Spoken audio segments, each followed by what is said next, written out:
Now over in the main options tab, these are pretty much the options for intruder, not the payload items, but the overall intruder options, how you want this entire tool to perform.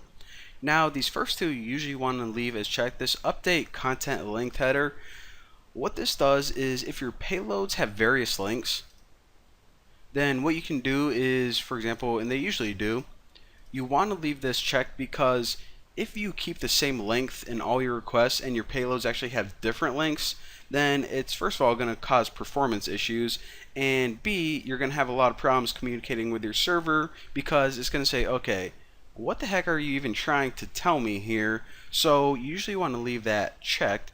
This set connection close, what this does is it lets intruder update the connection header, and you also want to keep this checked for best performance, so don't really ever mess with these unless you really need to.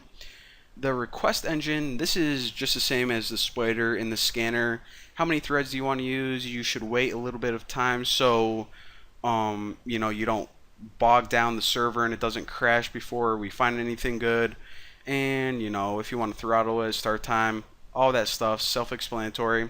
The attack results, and actually the rest of these settings are pretty important and pretty cool as well.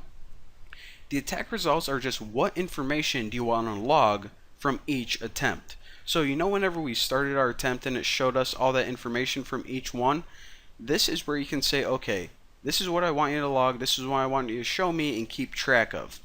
Now these grep, match, and extract, and payloads, these are incredibly handy too, and a lot of people don't use them that often, but I'm not really sure why. I guess they just don't really understand them. Who knows?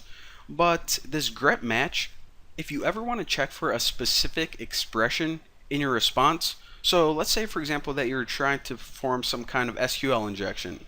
Well, what you're looking for in the response is usually a word like error or let's find an SQL. So if these two keywords are ever in the response, that's how you know that there's probably a SQL vulnerability and you can inject some SQL code into it. So that's what that does. It looks for a specific expression in the response. Now this extract is a little bit different.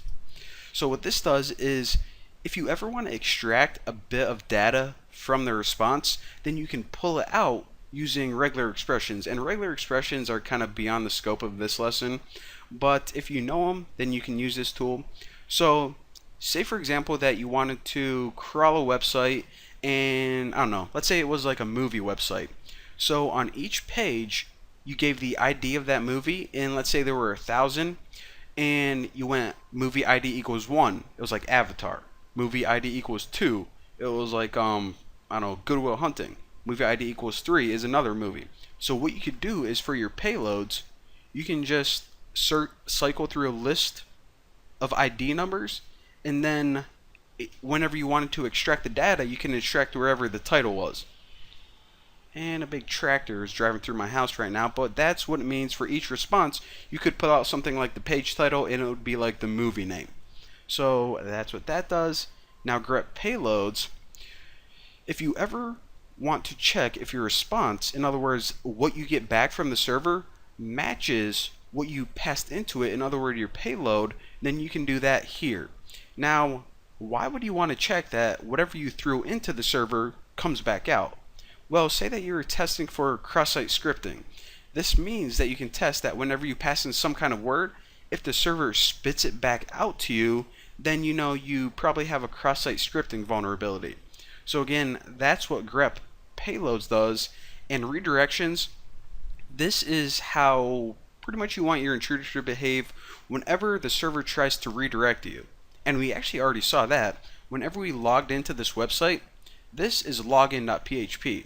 Now, that one time we logged in successfully, it tried to redirect us to portal.php. Do you remember that? So sometimes whenever you log in, it takes you to your account, profile, portal, whatever. And this setting right here is saying, okay, do you want me to follow those? Do you want me to follow those only if they're on the same site, only if they're in my project scope?